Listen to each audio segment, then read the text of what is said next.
Right now on the National Weather Desk, a snowy cleanup for much of the country. Did you guys have to do any shoveling or anything? Clear out the No, my driveway? dad's doing it. Dad's did all the shoveling. With some areas breaking record snowfall totals. But I never seen such kind of snow like this. This is like nightmare to me. Southern California is recovering from record rain, with more on the way. It's heartbreaking. It's heartbreaking. While other areas deal with wildfire risk. By the time I went and put some warm clothes on to check what was going on, the flames were already coming across the hill. And we'll show you how fireworks get their dazzling colors. According to several automotive makers, cars made pre-1980 actually did suffer a bit if they were left idling or were left warmed up before taking to the road.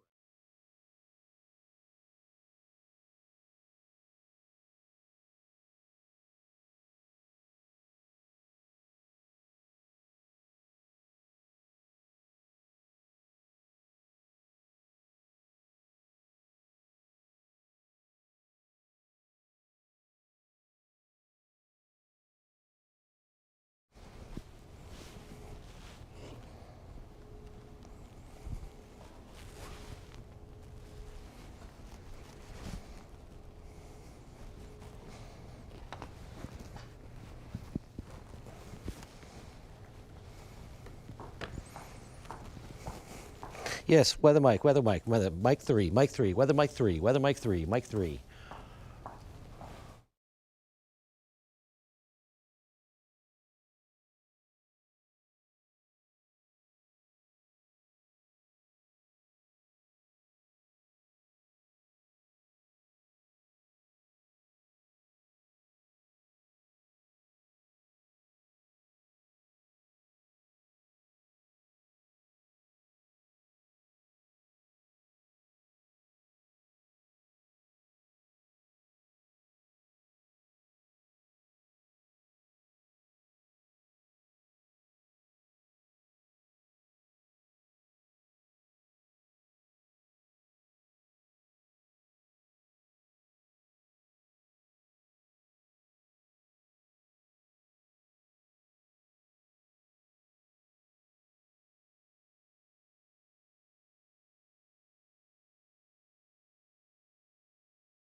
Right now on the National Weather Desk, a snowy cleanup for much of the country. Did you guys have to do any shoveling or anything? Clear out the No, my driveway? dad's doing it. Dad's did all the shoveling. With some areas breaking record snowfall totals. But I never seen such kind of snow like this. This is like nightmare to me. Southern California is recovering from record rain, with more on the way. It's heartbreaking. It's heartbreaking. While other areas deal with wildfire risk. By the time I went and put some warm clothes on to check what was going on, the flames were already coming across the hill. And we'll show you how fireworks get their dazzling colors. There's a whole lot of chemistry and science going into making these fireworks. From our nation's capital, this is the National Weather Desk. And good morning and welcome to the National Weather Desk. I'm meteorologist Matt Ritter. Much of the country is in cleanup mode after rounds of winter weather. We begin in Ohio, where some areas were slammed with heavy snowfall that disrupted travel and created slick conditions on Tuesday. Jamie Eli has that story. And I've never seen this since the late 90s, early 2000s. Out of the blue, a thick blanket of white. A small yet powerful storm took many areas of the Ohio Valley by surprise, including Mingo Junction, who saw covered in slick roads well into the afternoon. This winter has been an especially harsh one, with Mingo Junction receiving well above its monthly average of 4.5 inches of snow just on Tuesday alone. Village Administrator Darren Corrigan says the weather severity can be seen in the village's equipment, particularly in salt usage. Normally, we use about 400 ton. Well, I've ordered already 575. With additional heavy snow on the horizon and battling staffing shortages, Corrigan says the village is working at a breakneck pace. And Syracuse, New York set a record Tuesday with 22.6 inches of snow recorded at the airport. That beat the 18.6 inches back in 1997. So far, this season already ranks the fourth snowiest up to the date. Rachel Culver spoke to residents about that record snow.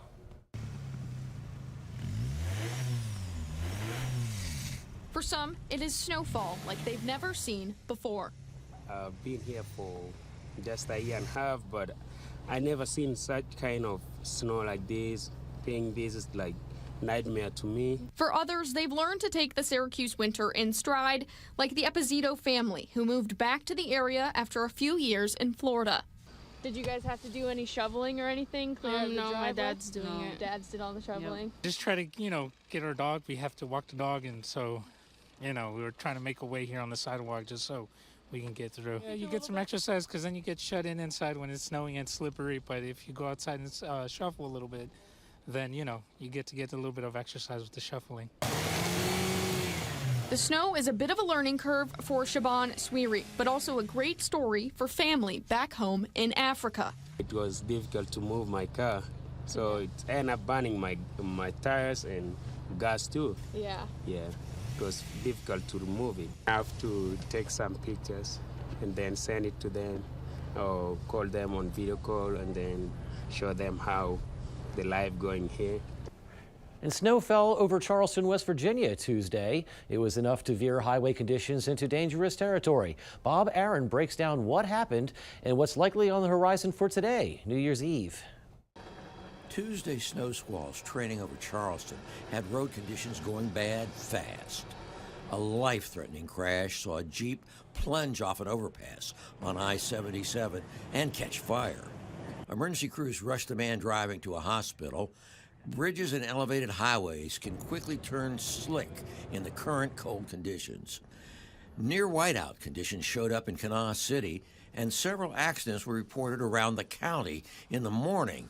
Highway officials believe most of them were preventable. What we're finding is when you have a lot of traffic going through the holiday season and conditions aren't perfect, invariably there are going to be accidents, and what we're finding is that they were 100% preventable if people just slowed down and drove undistracted. The big concern is after dark on New Year's Eve, when enough snow is coming for people out celebrating the arrival of 2026 to cause road problems. Driving safety is always a New Year's Eve issue. Snow and ice will compound those concerns. And people in Southern California are digging out and cleaning up after a storm flooded the community. Joy Benedict has that story. It's a sound this community can't forget as water rushed through homes. Today, it's heavy machinery and shovels as several homeowners are still digging. But over here is 4 feet. Sam's son lives along the North Fork of Lytle Creek. He owns one of several homes buried in last week's storm. He hired crews to help him dig out. Monday, he finally found his Christmas tree. For no choice, we're gonna fix it. That's it. Because nobody, governor, the county, they know. And then even the trash, they not take it. It goes all through the house. It's all in the bathroom. Across the street, Selena Wright is trying to salvage anything left of her friend's home as the mud reaches the kitchen counter. The home is red tagged, all the belongings lost. It's heartbreaking. It's heartbreaking. It is. So I want to do as much as I can to help, Neighbors say the water rose quickly, covering bridges, trapping cars, and this community. And we were standing there watching it, thinking it was horrible, but within a very short amount of time, it just took over the bridge completely. And we had to keep backing up on the road because it just kept coming closer and closer. It was very, very fast. Robin Boyder lives in the neighborhood of Happy Jack. With one road in or out, she was trapped for several days after the floodwater washed away the road leading to the only bridge. Crews were able to make a temporary repair Sunday, reopening access to this community. The response from everybody came so quickly. No one was injured, but a mess this community and these homeowners will be dealing with for months to come. We're just lucky that this is all that it did. And officials in California conducted the first snow survey of the season. Statewide, the snowpack is at 71% of the average for December 31st. Recent storms in California have significantly boosted the snowpack, offering hope for water managers who rely on these surveys for annual water supply decisions. The series of storms over the past week increased our snowpack significantly. Although this didn't catch us up completely, it has put California in a much better place in terms of our water supply. And the area's largest snow production months are January, February, and March. The snowpack supplies about 30% of California's water needs. And while winds and snow were a problem in part of the country, the winds plus dry conditions turned hillsides into kindling in North Carolina, putting residents on alert. We get that story from Elijah Skipper. The flames were just engulfed because the wind just kept howling and kept howling. The fire didn't creep in, it charged, racing across the hillside straight toward the place Sabrina Griffin was trying to protect, her mother's home. By the time I went and put some warm clothes on to check what was going on, the flames were already coming across the hill. There was no warning, no time to think. Get what you need, get anything you think that's important. And then they waited, watching the fire move, listening to the wind, not knowing if help would arrive in time until it did. But even with firefighters there, nothing felt certain. For hours, the outcome was still unknown. It just like hit all of a sudden. It was very, very emotional. 17 homes were threatened. This one was saved. Oh, that means more to me than any kind of materialistic thing you could receive. I mean, that's a good holiday present. And despite the last several days of snow and cold, scientists say 2025 was one of the 3 hottest years on record. 2025 was the first time the 3-year average temperature breached the 2015 Paris Agreement of 2.7 degrees Fahrenheit. These warmer temperatures came after a year where people around the globe experienced dangerous heat. Some researchers cite continued fossil fuel burning for worsening climate change. For all the latest weather news and video, be sure to subscribe to the National Weather Desk social media channels. You can find us on all your favorite social media platforms. Just search the National Weather Desk or scan the QR code on the bottom left corner of your screen. And coming up on the National Weather Desk, many people will ring in the new year tonight with fireworks. We'll show you how they get those colors. And we'll help you better understand different types of winter precipitation.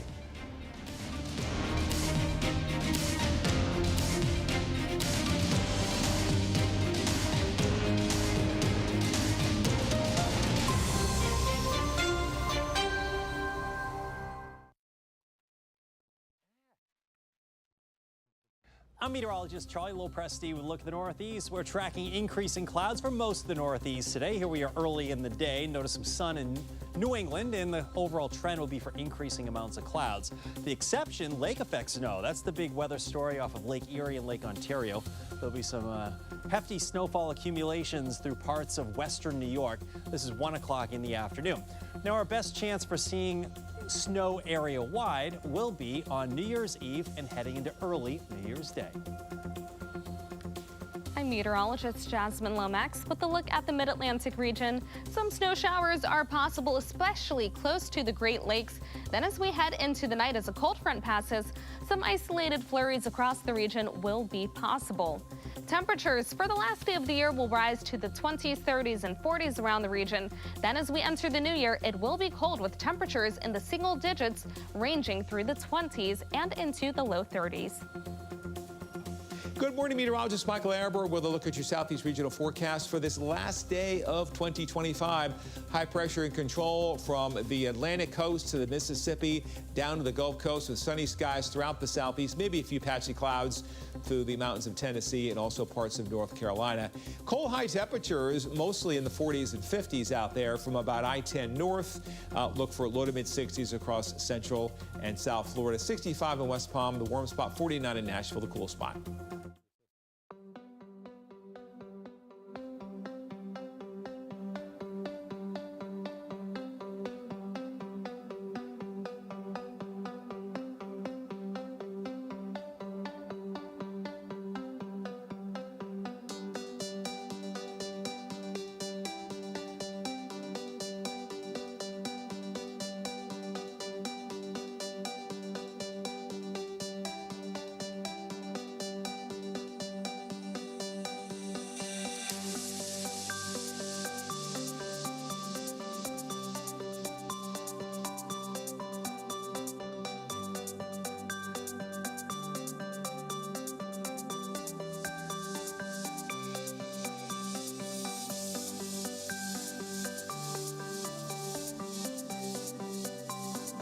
Weather Window, presented by the National Weather Desk. Looks like a volcano, but no magma beneath or lava escaping its cone.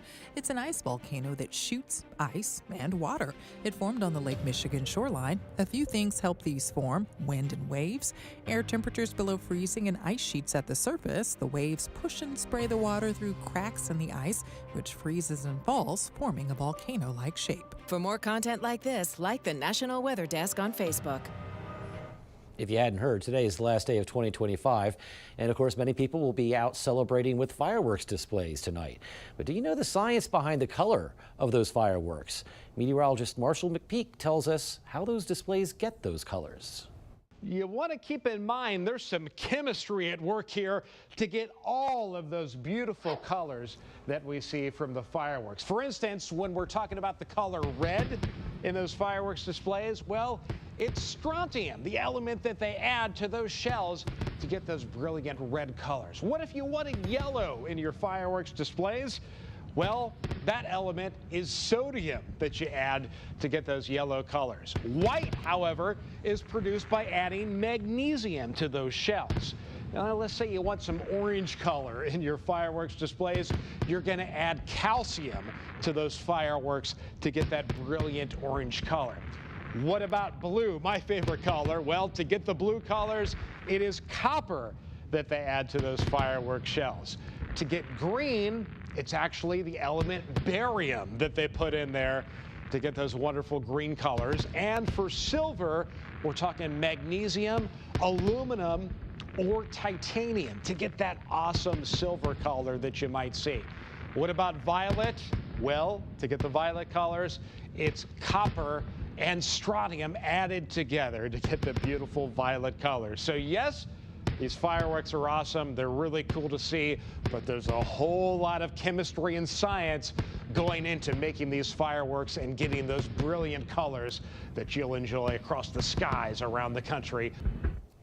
Now, how can it snow when the temperature is above freezing? Why is some snow so wet? These are some questions that were posed to our team of weather scientists. Meteorologist Will Haney is in Kalamazoo, Michigan, to explain a couple of weather concepts. So as I'm recording this, temperatures are actually a little bit above freezing at the ground. And sometimes as meteorologists, we get asked that very question. How can it even be snowing when the temperatures are above freezing? Well, the reason for that is because temperatures just a little bit above the surface, even by just a few thousand feet, and certainly at the height of the clouds, they actually are below 32 degrees. And on days like today, it helps explain why the snow is often very wet. That's because it's falling from the cloud and then entering into that above freezing layer just a few thousand feet off the surface of the earth, partially melting on the way down. And when it comes to forecasting snowfall, that's actually something we as meteorologists take into account. It's something called the snow ratio, and it describes how much snow would be produced by 1 inch of liquid precipitation. It's all based on the principle that light and fluffy snow doesn't compact nearly as much as it accumulates compared to wet and heavy snow like I'm seeing right now. When temperatures at the ground are a few degrees warmer than freezing, you may have a snow ratio as small as 5:1, meaning 1 inch of liquid would translate to about 5 inches of snow. That would be very wet and heavy snow. Now, as temperatures get a little closer to freezing, that ratio gets a little closer to 10:1, so 10 inches of snow for every inch of rain. Now, if the air is well below freezing, the snow ratio can get much higher. 15:1 is our example here, but it can climb well into the 20s if conditions are right. So as we just talked about, the snow ratio, it can vary. It really depends on the air temperature throughout the entire column of the lowest atmosphere, and even the type of system or lake effect snow setup can impact that snow ratio. It's one of the nuances of snowfall forecasting, but it is very important. And another thing meteorologists have to take into account is orographic lift. It's a weather phenomenon that you can often see in the mountains. Meteorologist John Gum explains. Well, if you live near a mountain range, you know the mountains can have a huge impact on the weather. But it depends on what side of the mountain you live on, because both sides are not equal. This is a process we call orographic lifting. As air moves toward a mountain range, it's forced upwards, and that air, it cools off as it rises upwards. Well, as the air cools, moisture condenses out of that air. And what we tend to get is rain and snow as that air goes up the mountainside. That's what happens on one side of the mountain. But what about the other side of the mountain? Well, it's just the complete opposite. As that air moves down the mountain, it actually warms. And as it warms, that sinking air creates a dry zone on the other side of the mountain as it descends. We sometimes call this a rain or snow shadow that the mountain casts. So one side of the mountain wet and snowy, the other side tends to be dry. This is called orographic lifting and can have a major impact on weather around mountain ranges. And another cool thing that can happen in the winter are frost quakes. They feel like earthquakes, but they're actually created by water and freezing temperatures. Meteorologist Violet Schreiber explains. Hello everyone, I'm meteorologist Violet Schreiber. Have you ever heard of a frost quake? Well, it sounds like an earthquake, but earthquakes have to deal with tectonic plates, and this is caused by an entirely different process. So let's explain what it is and also where you can see this. So frost quakes usually occur when we see a rapid drop in temperatures from above freezing to below freezing. And this can even lead to some frosty spots and any water on any surfaces freezing over to ice as well. Next, this needs to be in an area where there's groundwater. That groundwater, when we get that rapid drop in temperature, will freeze over to ice underneath the soil. And when it freezes to ice, keep in mind that water, when it freezes to ice, expands. So that groundwater, when it freezes to ice, is going to expand, moving towards the bedrock and the soil as well. And as it expands, it's putting extra pressure on the surrounding areas. And with all that extra pressure, something's eventually going to break. And that's when we see cracks and breaks in the rocks. And those cracks can actually cause some shaking and even some noise as well, resulting in little booms. And these usually aren't too terribly strong, so not as strong as earthquakes would be. But if you are right under one, you could probably even feel it happen. Now, these usually tend to occur in Alaska, Canada, Iceland, areas where we get those really chilly temperatures, but we've even seen some of these occur in the Midwest, in some parts of the United States when we get that rapid drop in temperature for areas that have groundwater underneath them. So hopefully you can share this along to your friends and family. And check this out. High winds on Monday exposed parts of the lake bed of Lake Erie, which was caused by something called seiche. It's a standing wave that oscillates in a body of water. This can happen when strong winds and rapid atmospheric pressure changes push the water from one end of a semi or fully enclosed body of water to the other side. It's similar to how water sloshes back and forth in a swimming pool or bathtub. Time now for a short break, but first we take in some views over Alaska.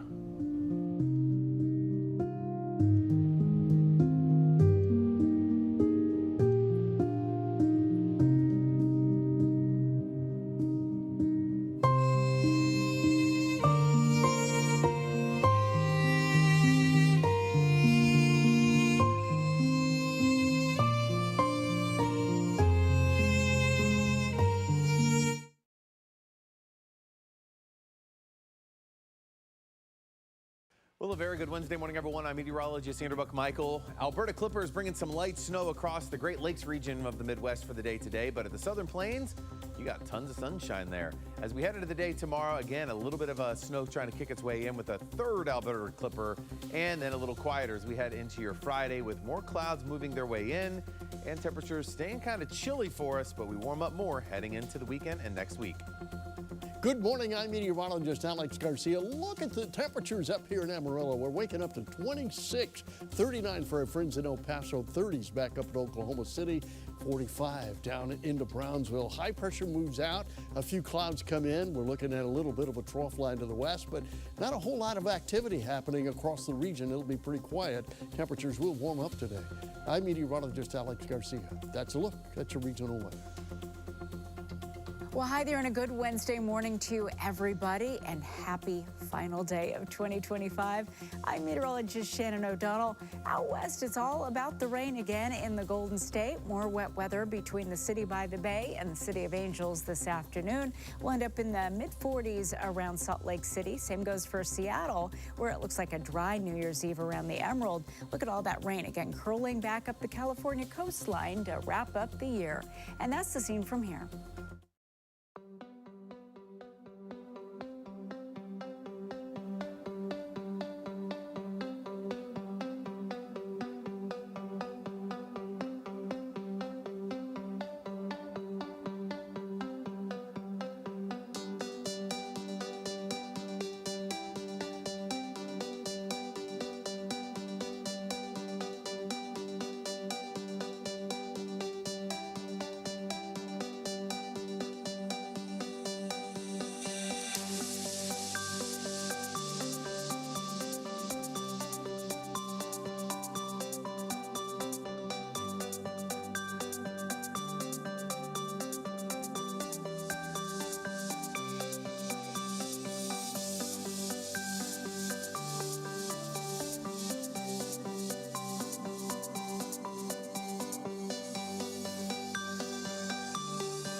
You are watching the National Weather Desk. When it's cold, you might want to warm up your car before you get into it, but could that be bad for your car? Now let's turn to meteorologist Christina Ernie to find out. According to several automotive makers, cars made pre-1980 actually did suffer a bit if they were left idling or were left warmed up before taking to the roads. And this actually has to do with oil lubricating the engine. Older cars took significantly more time to warm up due to their very basic fuel management system. But with cars made after 1980, that's not necessary. Experts say the engine warms up in 30 seconds to 1 minute. The fastest way to warm up the car is to drive it.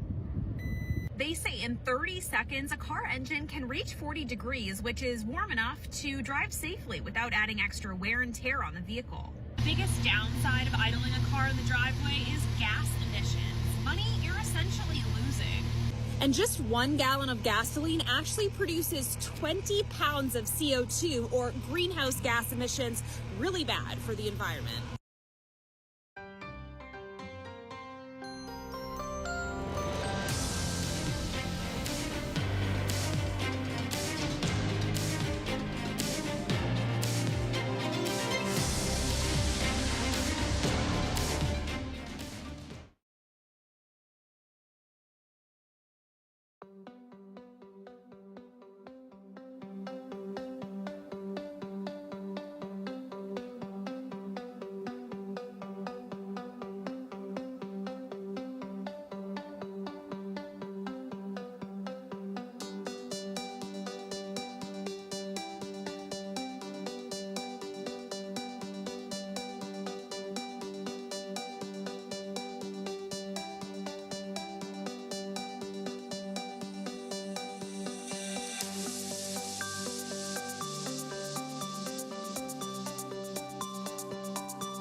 Thank you so much for joining us. I'm meteorologist Matt Ritter.